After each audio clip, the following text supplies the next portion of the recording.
In today's video, I'm going to teach you how to design and style pop-up forms in Mailchimp. Once you have your pop-up form open in the editor, you'll see three main areas on your screen. In the center is the template preview, which shows exactly how your pop-up will look, including each step of the form if you have multiple screens. On the left side, you'll see a panel that lists the steps of your pop-up, and within each step, the different blocks that make up your design.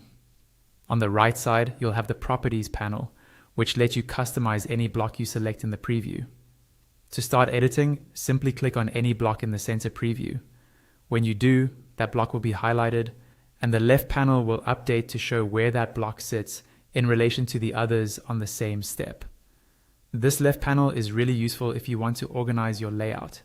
You can drag and drop blocks up or down in the list to rearrange their order, which will change how they appear in the pop-up. At the same time, the right-hand Properties panel will show all the settings for the block you selected. This is where you control the visual details. Here, you can adjust the image if the block has one, tweak the layout and position, and fine-tune spacing using padding and margins. You can also style the block with a fill color, borders, rounded corners, and shadows, or change the opacity and height. If you want to get more creative, you can rotate the block, control its visibility, add simple animations, apply background blur, and adjust overflow and scrolling behavior. For more advanced styling, you'll see options like SVG masks, custom CSS classes, and an inspect area.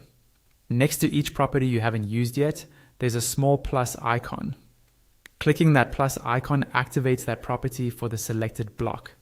For example, if you click the plus icon next to fill, you'll get a color picker and an opacity slider, so you can choose a background color and set how transparent or solid it should look. Take a bit of time to explore these different properties, clicking into each one to see what you can change.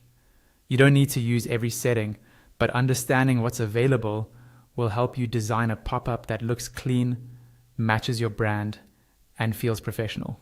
And that's it. With these tools in the editor, you have everything you need to design and style your pop-up forms in Mailchimp.